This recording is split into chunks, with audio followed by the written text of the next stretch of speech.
Good evening, everyone. Welcome to another episode of Bluethentic. On my left-hand side is Rocky Papandrea, and we've got a special guest tonight, Andrew Walker. Welcome, Andrew. Well, thank you. Good to see you here. Welcome. Yep, Rocky. Absolute pleasure, guys. No worries. The show's brought to you by the Doutta Galla Hotel, which we are. This is where we are tonight. Fantastic venue, and also Living the Dream Property Services. I can't forget to tell you all about that. That's my business. So tonight we'll talk to Andrew about his career, what he's been doing since you retired in 2016, and just generally talking about the Carlton Football Club and the goings on. Andrew, you played 202 games in the navy blue jumper, kicked 139 goals. That's a lot of goals. Rising Star nom in 2004, leading goal kicker in 2011. How many goals was that? 56-27 to be exact. 56-27. A little bit inaccurate. Sure, no problem. Not too bad. Yeah, no, that's all right. And you're the father of promising Coates League player Cody Walker. Yep. How many children do you have? I've got the three. So yeah, firstly, I guess thanks for having me. It's been trying to get this planned, and as you said, in the great Doutta Galla. So sure. A pub that we all put our heads together and brought back to life, and it's been really exciting to do so. But yeah, thanks very much for having me. Three kids, Cody, Ali, and my little daughter Letty. Letty's the most fierce out of all of them. So father-daughters, let's hope she comes through. But yeah, been really exciting to see post-career my three kids come through and play sport at the highest level. Sure thing. And how did the involvement in the Doutta Galla Hotel start?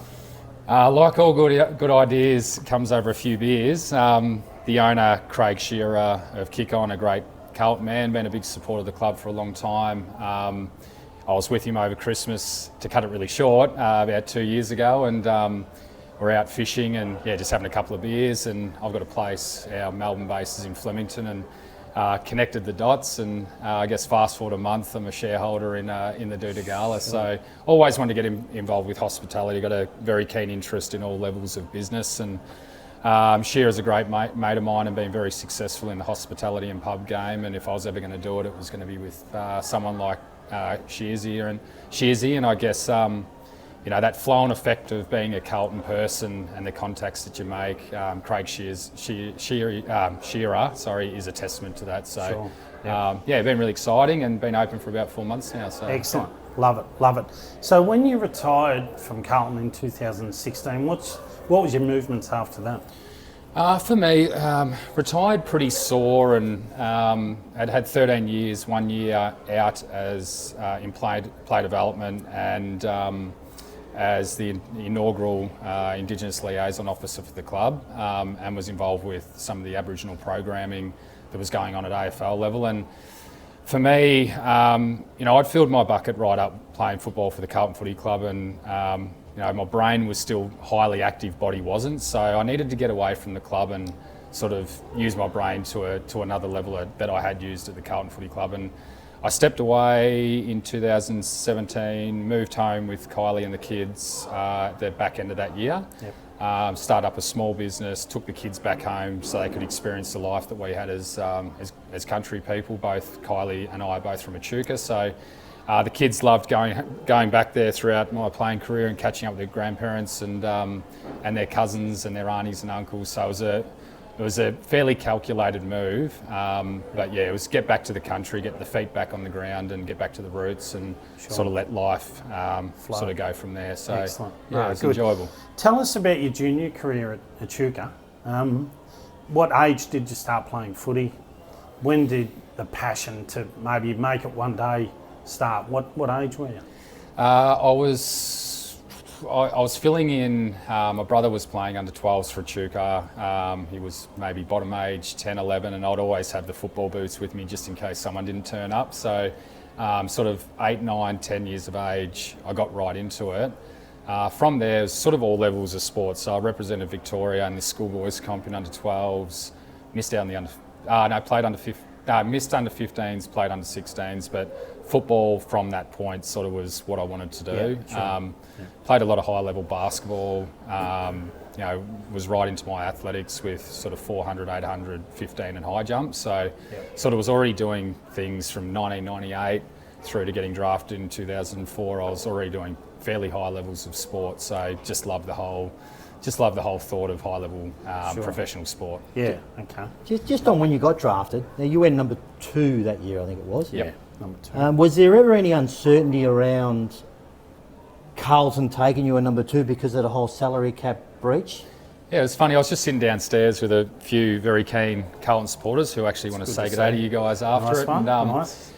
we're just talking about exactly that, and the sort of the players and the calibre of player we missed out because of that salary cap breach, and how far that set the club back. And Carlton did receive pick 2 that year, so they were always locked and loaded. But in terms of doubt of going to Carlton, what retired me was osteoarthritis. I'd had in my draft year, I'd had major trouble with my left knee. So the same injury. That young. Yeah, and being a young fella, I probably wasn't letting in 2003 how bad my knee actually was. And then drafts coming up, and you start to talk to management and you express it. So I had to, back then I rang Kevin Sheehan, who was obviously still around doing his thing with the draft these days. And Shane O'Sullivan in the time goes, shit, we sort of wish we had known about that. So I had to go through a bit of a process over about 2 months of going to different doctors and getting second opinions and whatnot. So Julian Fellow actually did surgery on my knee in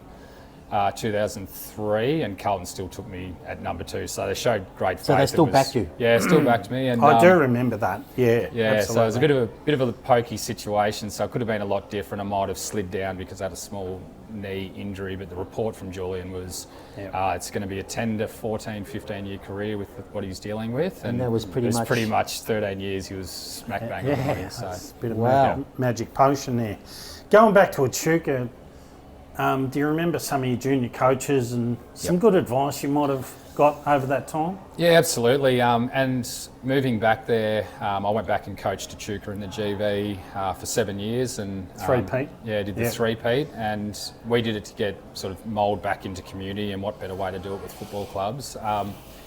So Steve Brown was one of my really close, my best mate's dad was a coach who, Trav's still my good mate now. Leo Welch, who's still around the club. The Collins boys, so they'll be watching this and they'll be going, oh, geez, we're getting a little bit of a mention here. And then through to, obviously my dad was a major influence on my career. Dad was a high-level sports person in the country.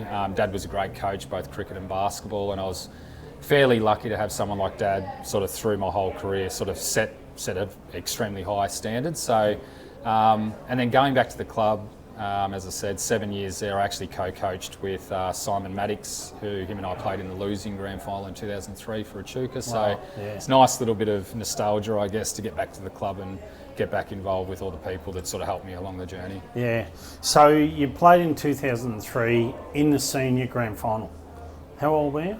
17. 17. Yep. Wow. Do you remember that game pretty clear? Remember it very clearly because there's a fair bit of media speculation around where I was going to go in the draft, and it was against Doutta, which was against all the Stevens boys. Yes. And I had a massive target on my back for that game, which was enjoyable. It certainly got me in the groove of what AFL football was going to be about. But I even think about those times. So Ashburn was my coach.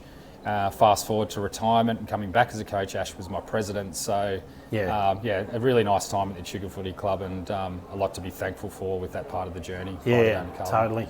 And they're getting a redevelopment there, new rooms? Yep, all happening right now in the club's 150-year history, so what a time to do it. But, the club's getting a full, I think it's about a $15 million upgrade, stands, all your rooms and everything, and it's going to be up to, similar to Moama, are going to be at AFLW, VFL standards. Fantastic. So for community-based games. That's good for Echuca. Yeah. I do remember, I did work on the bridge project there, and I did attend training a few times, and loved the way you coached the boys, and no surprise you got the three-peat. How'd that feel as a coach, but in your own right? Amazing, because reverse back a couple of years before, I guess, going to positions of leadership at the footy club. A little bit unsettled through my career, and sort of got to a point where I had a bit of a crossroads moment in 2010 when I nearly got traded to Adelaide, and I reckon that was the real sort of kick up the arse I needed, and from there went into leadership roles. Even at that point, had you asked me if I was going to coach, but towards the back end of my career, and I've spoken about this a lot, the best football I ever played was when I started to reinvest back into my other younger players, and I started to get this real enjoyment to listening to how, fortunately, I'd had a multitude of different coaches, and they all had different strengths and weaknesses. So understanding what is a strong game plan, and I guess understanding how to develop young footballers, I sort of created my own model, and really enjoyed it. I actually really bloody enjoyed it. I was only probably ever going to do 3 years. That turned into 7 and a three-peat. Our time at the club was amazing. I think it was 6 champion clubs, 3 senior grand final premierships, 2 reserves, 5 under-18s. We created one club model, both all game plan the whole way through, and just it was amazing, including the netballers as well. Like, they were winning premierships. Wow. Absolutely everywhere. So it was a really enjoyable time, and it was built around bringing a strong culture to the club. Sure, yeah. With your knowledge around, nurturing and bringing up these younger kids, and you enjoying that. I mean, do you instill any of that in Cody at all? Does Cody listen to being? I'm a father of teenage boys as well. Very lucky. It's a great question. I've been very fortunate with my children that they're to have self-drive is probably the first stepping stone. So my kids have seen my career, but they've got their own self-drive. Like, when I say self-drive, it's a sickening self-drive that doesn't take much prodding from us as parents to entice the kids to go to the barn out at our place and be shooting basketball out the back, kicking the footies, or going for following a program, whatever. So for me, what I wanted to do with my boys, like, there's a sort of a way of the world, and you watch a lot of junior sport, and I'm, there's levels of, your participations and all of that. With my boys knowing they wanted to be high-level footballers, that's the way I parent them. I said, look, if you want to get there, I'm going to help you. There might be some things that we discuss that doesn't feel very comfortable, but knowing that you guys want to get there, that's how I want to parent you guys. And conversations I have with them now, that with Cody being an adult at 18 years of age, rings me straight after games, like, he's my best mate. Oh, he does, yeah. Oh, wow, that's good. And we talk all week, and it's created a really strong bond purely for the fact that I know my kids want to be elite athletes. So I just never wanted to get stuck into the trenches of going with the flow of the world, and just wanted my kids want to be elite athletes. Yeah. Well, I love you guys to death, and I'm going to make sure that if I can do anything to be a contributing factor to that, and that if that's through parenting, then that's the way I'm going to help you guys get there. And that's the same with the younger one, Ali, as well? It's even the same with my daughter, mate. Like, I watch her play basketball, and like, my wife and I actually laugh, because they come off the court or the football field, and their level of intensity is never, it's unwavering, but their ability to seek feedback on their own games is just, like, as a parent, I just sit there and I just love it. Like, I love sitting in the car and they go, Dad, did you see this stoppage, or did you see this thing I did on the basketball court running point guard? And like, they dive into the detail and just go, oh my God, these poor kids. Yeah, these poor kids. Yeah, that's good. good. So it's pretty cool. That's enjoyable. When did Carlton start talking to you about going to the Blues before you were drafted? Yeah, so I had a year, obviously Bendigo Pioneers is still a stepping stone, so I was there, obviously pinch hitting with Echuca and Echuca Seniors, and it was probably it wasn't until after my carnival, to be honest, under 18s carnival, where I had a real, for me personally, go back a step. I missed out on, as I said, under 15 schoolboys, and that hurt, that cut me deep, and I was going through a bit of a development stage. It's right at that age where I was still a little bit smaller, thought I was still playing footy, but I just didn't have the power in my body that came a couple of years later. So from under 15s onwards, I just made it I wanted to play AFL, so whatever I needed to do. So 16s, had a really good carnival, and then under 18s was the one where I just felt that it all clicked for me. I was one of 2 bottom age to get named in the All-Australian, and went from probably in the newspapers at that age, still looking at it, they're showing top 20s and top 30s. I was nowhere to be seen. To 2 weeks later, they've got me at sort of 5. We know where the drive comes from with your kids then, don't we? Yeah. So that's good. So it sort of happened pretty quick, and then Shane O'Sullivan was reaching out from about that point, and they'd drive down to Echuca and come out to Bangarang Road, Echuca Village, and sit with Mum and Dad and myself, and sort of say, we're really keen to take you out of the bush and invest in you. So no, it was a great time in my life. Tell us about your Indigenous heritage part of the Doutta Yep. tribe in Echuca, which is has a strong presence in Echuca. Tell us a little bit about your background, your family, your mum and dad, if you don't mind. Yeah, no dramas. Yeah, so Pop Archie Walker passed away about 3 years ago. He was part of the Cumragunja Aboriginal Mission, which is about 30 minutes outside of Echuca, Moama. Pop absolutely bucked the trend of what was going on in the world at that stage. Was a shearer for 48 years straight. Married a non-Indigenous lady, Olive, who's my nan, who's still alive this day, and get to catch up with Nan all the time and still sort of reminisce on how great my pop was, but really set the tone for us as, I guess, not just Aboriginal people, but having the confidence and the willpower to sort of do what you want to do. There's a lot of adversity in parts of your life, but to think, what I went through as an AFL footballer, to think of, what my pop would have gone through that whole stolen generation period and being brought up on an Aboriginal mission, that's always been a real contributing factor to also how my brain operates and that mental strength. So Pop really bucked the trend back there. And then obviously Dad, Dad's been, had a great career in whether it's Echuca South Cricket A grade, playing for Echuca in the GV Grand Finals and whatnot, and times are a little bit different. And I've spoken to Dad if there was ever any interest, and back in about 78, 79, there was a bit of interest with, the likes of Geelong and that, but it was a different world and he didn't really want to leave the bush. Strong ties back to the Doutta community. My pop was one of 10, and I've got all my beautiful cousins and whatnot that are scattered through Doutta community. Sure. So awesome. That's where that side of it comes from. Excellent. And in terms of AFL coaches, now you had Dennis Pagan first. How was Dennis?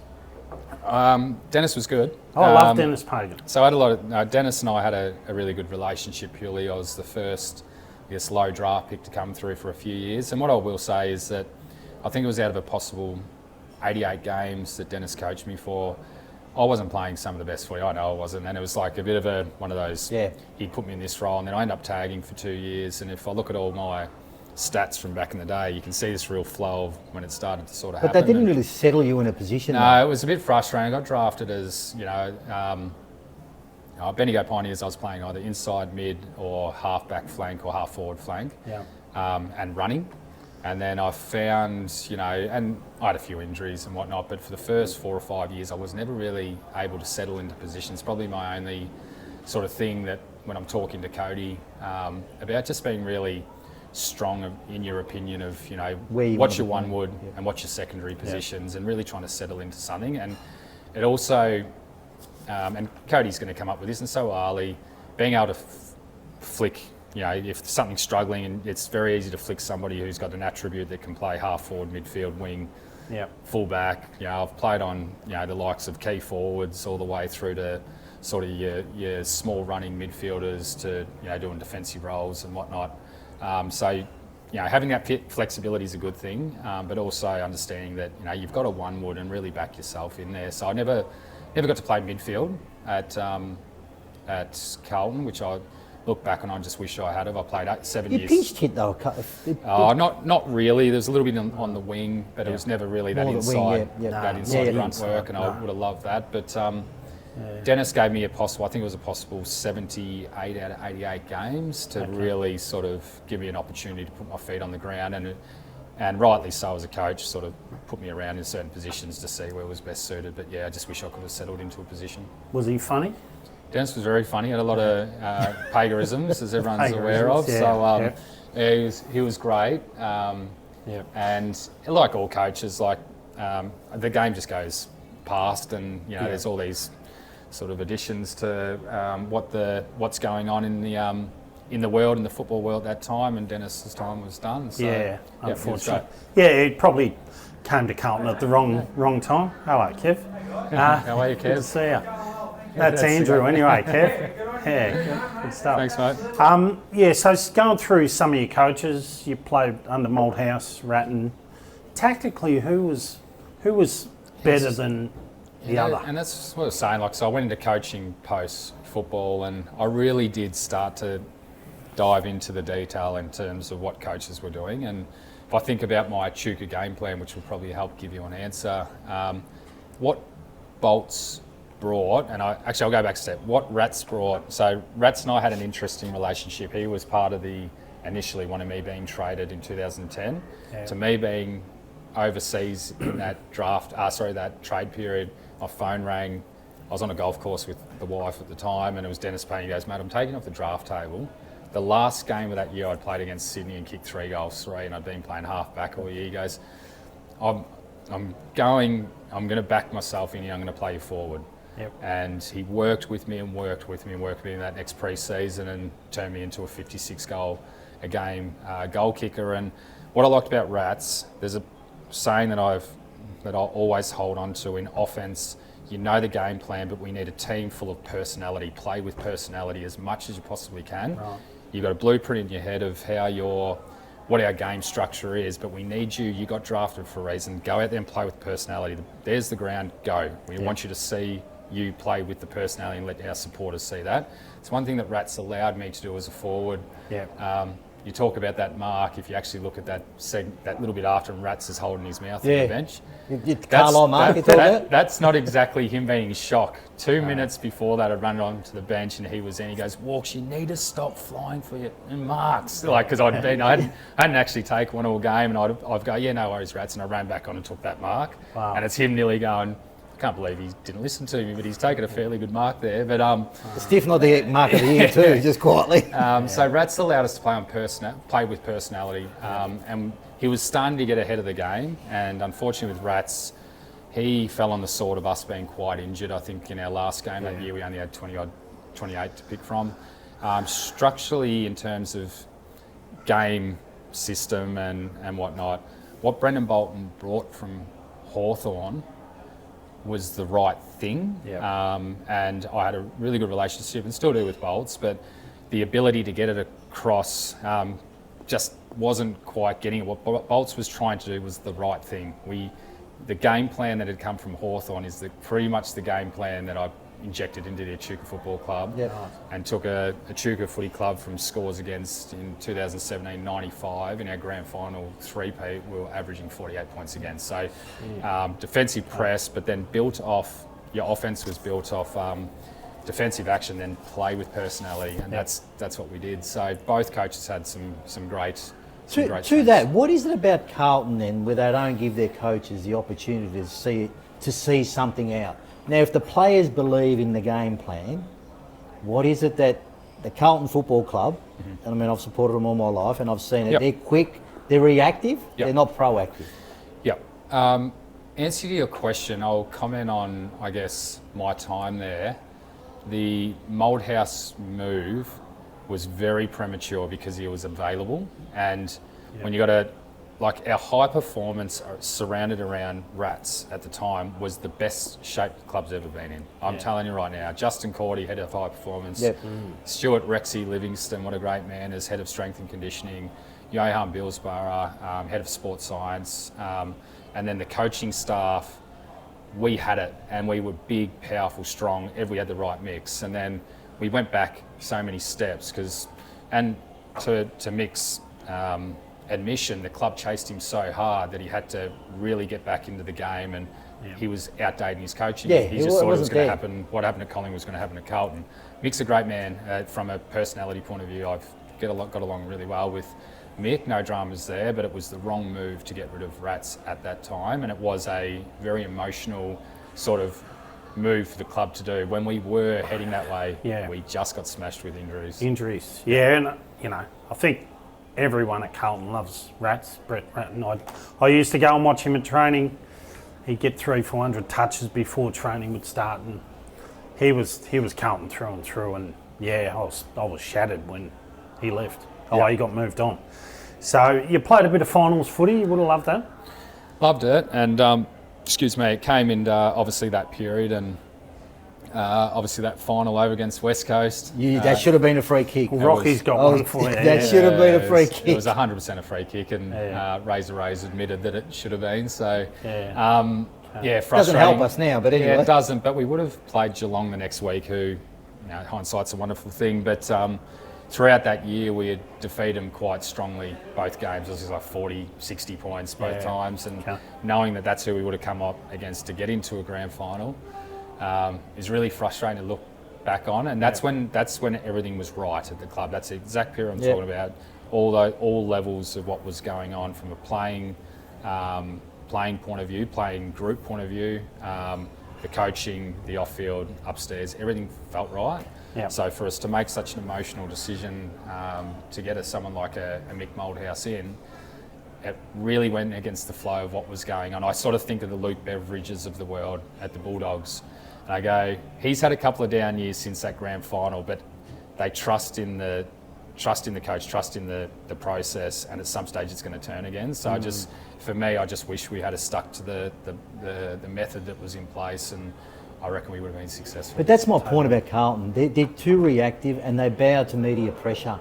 Yep. And because Carlton's such a big club, that they need to be seen to be making change in order to appease everyone, which to me is the wrong thing. I think you've got to let people run the course, and even with Voss. I mean, you've got to let Voss run his course, see what he can do with his team, see what he can do with his game plan this year, and then assess it at the end of the year. I couldn't agree more, and I think I've had a bit to do with, obviously, the great man Graham Wright that's in there at the moment, and I feel there's a sense that last year's decision was based off exactly what you're talking about. Like, let's not be so reactive to a decision. Back the guy in. It was only 2 years before everyone's praising Vossi for what we did against Melbourne. So, we're very quick to think about how good it was. The game plan adapts throughout the years, and the guy that's in charge is obviously in control of it, and he's got his team around him. So it can't change so quickly in 2 years that you can't get it right. And it's about instilling the confidence in the guys, the playing group, from board level supporters. Obviously, we want to see the outcome, of more consistent effort across the board, but back that man in, truly across the board, and really promote that. I think there's a lot of bullshit that goes on with, how we present in our Instagrams and social media through the club. Yeah. Let's more focus on really turbocharging the support for the person to see if there's genuine change in a short amount of time, and get everyone excited again, because we are a quite emotional club, and we always have been. And and I'm liking what I've seen from that leadership position of a Graham Wright, who's you know what, stuff it. Let's really back this guy. And Chris Davies as well. Yeah. Yep. Agree. When you coached Echuca to three-peat, your on-field leaders, how important were they? Besides, you're a leader. Yeah, it's huge. You would have had 5 or 6 leaders on field. Yeah. Similar to Hawthorn back in their day, Luke Hodge and the like. How important is that?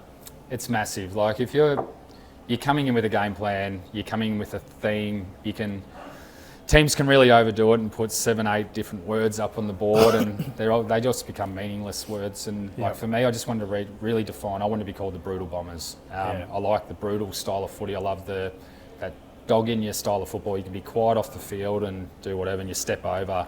You've got a team that are going to follow your leaders if you're bringing a single brand to a club.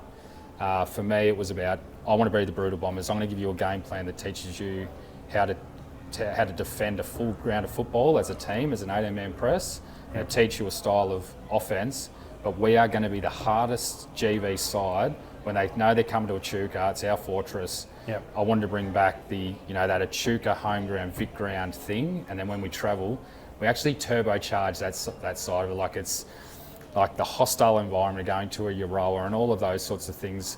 We embraced it so much because of that brutal mantra, both mentally and physically. And if your on-field leaders aren't going to follow that, and that's when you need to be prepared to make those really hard changes on the field. You might have the highest paid pay and he's not following your brand. It's the most important thing, is that don't let it fester through the football ground for you. Very important.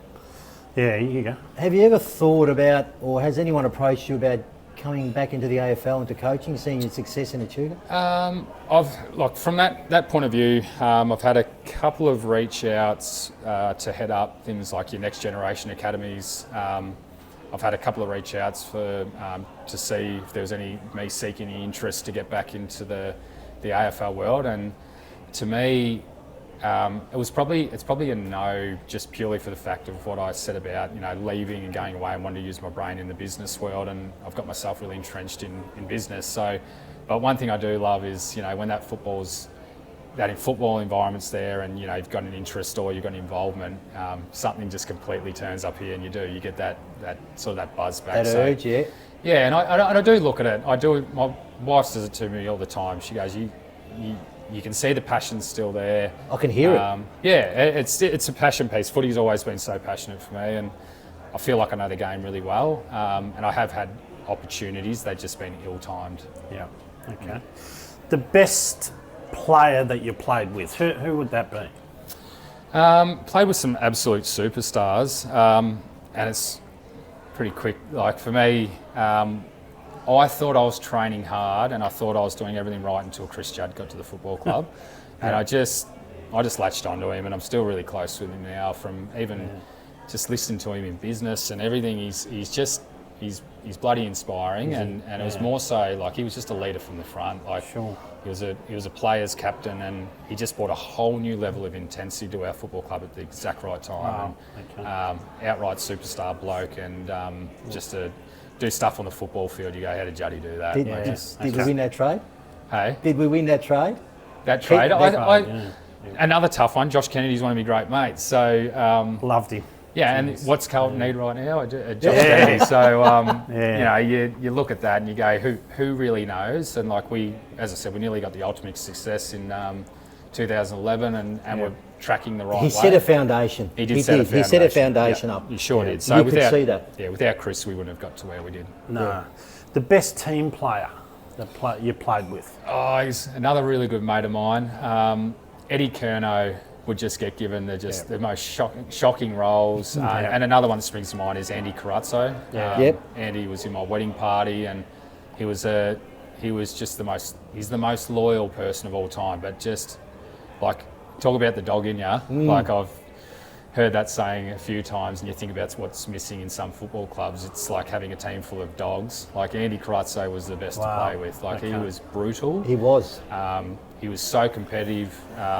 He knew the expectation of Andrew Walker as a leading up high half forward, and if I wasn't doing it, I could just feel a finger just looking for me, and it was always Andy Carazzo. But it created the relationship I've got with him now, like, as I said, in my wedding party, and a very close mate. So you certainly respect and never forget players like that. And then there's the ultimate Mr. Courageous, Cade Simpson.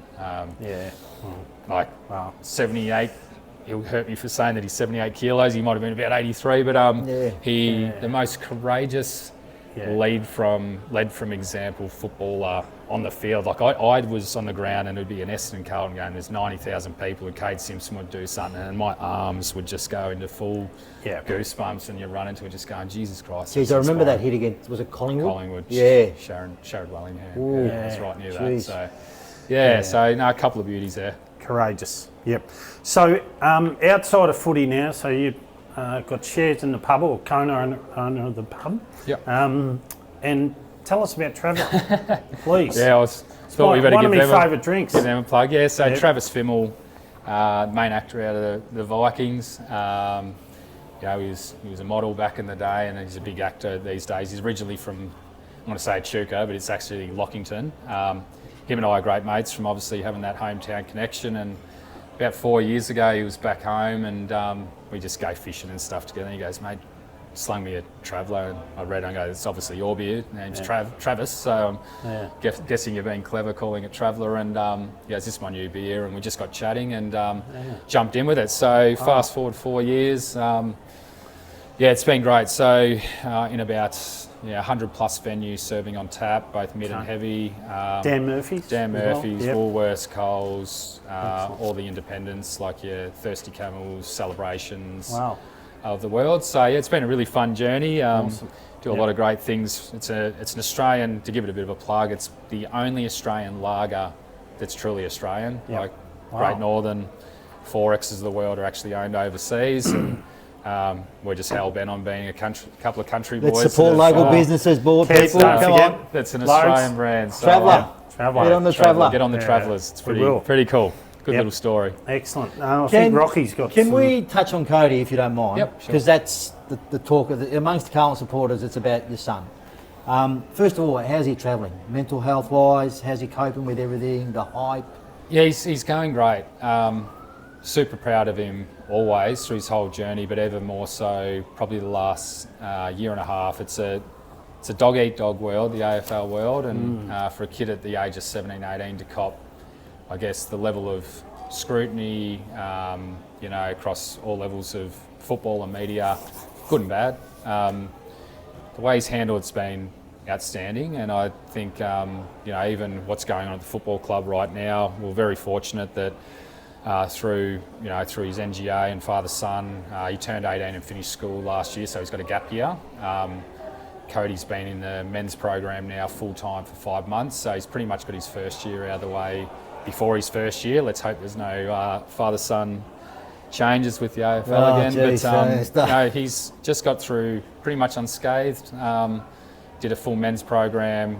He's put on, I think he's sitting at about 85 kilos and 188 centimetres, so exactly my height, whereas Cody plays inside mid and can run off half back, half forward. So he's going really good, and from a mental side of things, sort of appreciate that, checking in on the physical and mental health side of it. I just think it's really galvanised him and prepared him for life in the AFL system, going through what he's been in the last year and a half. And he's moved down on his own, living here in Flemington, right near the Doutta. And he wanted to do it on his own. He didn't want mum and dad. He wanted to come down, and that's just the kid he is. He just wanted to really own it and make this first year opportunity, as I said, pretty much his first year before his first year. So he's trying to get ahead of the game, and Body's looking after him. He had his first Bendigo game last week, and I think he ended up with about 30 and kicked 2 and 28, and had about 8 clearances and whatnot. So he'll just, presuming he'll just go onwards from here. At what age, being a father-son and an academy, at what age does the Carlton Football Club start to get these kids in and start? Well, Ali, my middle boy, is already doing it, and he's been doing it for 2 years. So I think it's of the age of maybe when they turn 13, I think. So they start to get a level of exposure to the club, and then there's a full NGA father-son program that goes on. And there's guys like, once again, I can't thank these people enough. Like, everyone looks at Diesel Williams as this superstar bloke, but Diesel's ability to throw time and effort into talent and people that are willing to, be involved and get better with their football. Diesel and my middle boy Ali are on text message, and Ali's like, "Hey mate, can I come down to the footy club?" And Diesel's like, "Yeah mate, see you there short." And I said, "Do you realise that bloke is one of the most decorated AFL footballers in the world, and he's your mate. He's your mate. You're going down to spend some time with Diesel." So the leg up it gives these kids, and how fortunate and grateful we are, that I'm so glad I stayed at the club for that amount of times and became a life member, to see that flow-on effect. And that's why the whole father-son thing frustrates the shit out of me, that why change something that's so unique to our game, that for me it's a repayment of loyalty for your time at the club. And you give up a lot as an AFL footballer, and obviously it comes with great reward because you get to run out on the ground and do what we do. But we come off battered and bruised, and you throw your life at the footy club, and to see your kids be able to pull on that jumper. Why have we made it such a bloody raffle to, throw? It needs this draft pick to secure a kid. Like, it's a level of loyalty that's so special to our Correct. Football. I mean, it comes in swings and roundabouts, and there's a few clubs out there that have jumped up and down. St Kilda. There's a few. We won't nominate the clubs, but it just comes in swings and roundabouts. And like you said, father-son has a special place in the heart of a club, where someone like myself and Rob, we've supported Carlton all our lives, and to see like a Silvani come through, and to see a Walker come through, and to see a Koutafidis come through, there's nothing better knowing that you've actually seen the old man play, watch the old man for 200 plus games, and then have a look at his son play, and potentially wearing the same number. There's no better feeling for a supporter. And that's what we hold, especially from a Carlton perspective, that's what we hold on to now, because let's be honest, premierships are far and few between for us at the moment, but we're hoping the wheel's going to turn at some point. But what else we've got to look forward to is the father-sons. 100%. Think about, for me, the big excitement, whilst our performances the first 2 weeks have been a little bit indifferent, like how bloody good do you feel? Like I've been fortunate enough to watch Harry Dean compete with Cody through basketball and football, and got to know the kid, and his ability to go in that ground and play with the dog in you and that sort of grunt like his father did. You sit there with the same sort of feeling watching the game, like you go, like that, we've been waiting for this and this kid to play for the club, and to have it removed for no particular reason but to appease the rest of the AFL. It's like, stand your ground. It's so unique. It's been around forever, and it's so special. It means so much to the clubs. Like no one wants to see. Like I'd take Nick Dacos every day of the week at Carlton, but like at the end of the day, the sexiness of it and the romance of it being with Collingwood is where it's supposed to be. So you just go like, what? It's not broken. It doesn't need to be fixed. No, correct. No, they need to find another way around it. Correct. Very quickly. Well, they do, but they're actually listening to Cal Toomey on the way in before. They're looking at throwing some other mix in with the top 5, and if they bid on, then they get another pick. Anyway, that's another thing. It's all getting all too complex. The Richmond NGA, how did Cody find the experience? You know, he's going to Carlton. He's been at Carlton since he was 13 or 14. Yeah.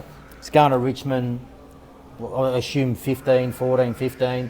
How did he compare the both? How did he find the both? I mean... Yeah, and loved his experience with Richmond, and it's probably at a time where our club was in a bit of limbo. Like Teague had been to the club, and there's all this, like internally there was this really up and down, and there wasn't much effort being put into sort of NGA's father-sons. And I was reaching out a little bit saying, because we've got good relationship with like Shanos of the world, and I'm just like, my boy's pretty good at footy. I reckon we need to, you know, what father-son programs, and it wasn't very strong then. No. So Cody was in a zone linked to Richmond, and mate, it really did. Like the feedback I was able to provide the club on, you know, I guess, you know, at a really high level, Richmond were doing it the best in the business. And it's like, this is hurting my brain, but like the exposure that Codes and Ali were getting through the Richmond NGA was second to none. And what I'll always, like the response of, you know, a footballer when the chips are down, a really good footballer responds, like giving the club the feedback and having a chat to him about NGAs, and then sort of looking at it fast forwarding to now. It's Carlton's is right up there with one of the best. Okay, so it's turned around. It's really good, and I talked about the involvement of Adiza Williams, but the people that are surrounded around them, they've got all their high performance, they've got access to all the senior coaches. Cody talks to Vossi all the time, and like they become part of the family. So it has improved our side, but what a tough it was a tough time, because obviously we had to make a decision last year through that whole thing, and like we were right next to Cody, but like once again talking about I guess the maturity of the boy, even at that age, he wanted to handle it on his own, and we sat with both clubs, a couple of presentations, and both were fantastic, and Cody just wanted a month to think about it. And I got a call one day from Uze and the team at Richmond. They go, we're calling you to let you know Cody's rang us today, and like whilst we're really disappointed the way that boy has handled it, he's told us that he's going to choose Carlton, but he was really thankful and appreciative. And I got home and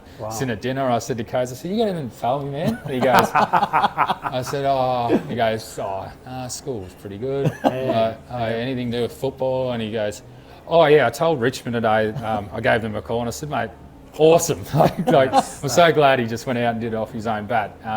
But he had a lot of respect for that program. And well done to Richmond for it was amazing. Calling you and saying that. Yeah, so they were fantastic and a part of his development. So it's. But I mean, how proud does it make you feel to know that your son's taken it off his own bat, an 18-year-old kid? He's made pretty much a decision of his lifetime to say, thanks very much, appreciate for your time and efforts and everything, but I've chosen to go down this path here. Yep. I mean, that's great. That's testament to you and your wife as well in regards to how you brought him up. I appreciate that. And we also spoke about the fact that, you know, Carlton might not have an opportunity, like if all these changes coming in with the AFL, it's like, you might end up back there anyway, so you might have to eat your words. But no, I don't think it'll get to that level. But look, let's hope it doesn't.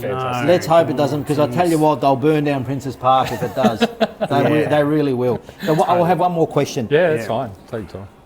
The number one. Yep. It's synonymous with Silvani's and it's synonymous with Walker. Would you like your son to take the number one, or would you like your son to form his own path and create his own legacy with another number? Yeah, it's interesting thing, and it's once again it's his decision if it is available. The number 1's a lot lighter on your back than number 50. So no, but he's always sort of wore number 1. He sort of has made it his own. You look at him with Bendigo and some of the stuff he's done. So he has had number 1 a lot, and naturally it's my number. But completely up to him, mate. I couldn't care if he picked, as I said, what do the lockers go up to? I think it goes to 49. So I could not really care, but there is a bit of sexiness and romance to it. And I'm very big on, as you can probably tell by the way I speak, the loyalty piece of football is one thing I'll really treasure, and I think a jumper, if it does represent family and loyalty and those sorts of things, and the number 1 jumper is fairly special in our family. Yes. Well said. I really do. So the Silvanis have had that luxury with 3 of them, and if my son can wear it, I'd be super proud. And when Ali comes, he's got a tough decision. He'll kick his brother out. I know the way he operates. So Cody might end up at 49, and ours might be wearing the number 1. Look, we could go on all day talking about Cody, but Yeah. we'll leave it here. No, Thanks we'll very leave it- much. yeah. Andrew. Really appreciate it. Yeah, it's been amazing. Your construction business. Yep. Still involved there? What are you? Yeah, it's what are my you main doing business. there? Yeah, It's so your main it's business? called A to B Group. Yep. So we're in major infrastructure. When I finished footy, that's the business I built. And talking about my Aboriginal heritage, we're actually the number 1 employer of Aboriginal construction workers in Victoria, New South Wales, and South Australia Oh, okay. combined. Wow, So we've got 170 Aboriginal workers, from entry-level labourers, apprentices, machine operators, engineers, from like absolutely everything. So we had a major focus on that. So major infrastructure, labour, traffic, and we're also a registered group training organisation in Victoria. Wow. But then we've got we're a contracting business away from major infrastructure, so we do a lot of facility management for the likes of Woolworths, Schools New South Wales, Schools Vic and whatnot. So kept us nice and busy. It's a family-run business. In it with my brother and my sister, and Luke Livingston's actually a business partner. Oh, Luke, of mine, yes, so, yes, Kerrang boy. Good Kerrang boy. Yeah. So operating for 7 years and sort of been everything I could have dreamed of for a business. So been really enjoyable. Worked well. Yeah, excellent. All right, I don't think there's anything else. No, I think we've covered a lot of it. Yep. Traveller. Get on we're the at the back Travellers. end. Are we allowed to? We've spoken. We better crack one. Yeah, and no, we can crack see one. how Of course, we Traveller can crack tastes. one. Yeah. No, Oh. I'll just open mine if I can. I can't. The old fingernails aren't working. The bloke that owns Crack Traveller that. can't even drink Traveller over here. He's- Yes. There we go. Oh, Yours has that's a done it shame. too. There we go. There's a couple of boys. I may Yeah. have shaken 2 up and given the wrong one to him. Cheers, Cheers boys. to Traveller. Cheers to mate. Traveller. Thanks, Andrew. Thank you, Andrew. Cheers, Beauty. mate. All right, we might tidy that up. Thanks for coming along tonight, Andrew, at your hotel. Appreciate your time and your insights into the game and the history and what you've done post retirement. And also your insights into your son and how he's travelling. Yeah, thank Thank you. you. Maybe next year get him on the show after he's got himself settled. Fingers So- crossed. Thanks for having Hopefully, me, guys. fingers crossed. Thank Appreciate you. it. Totally. Cheers. All right, thanks. Thanks, guys. Thanks, viewers.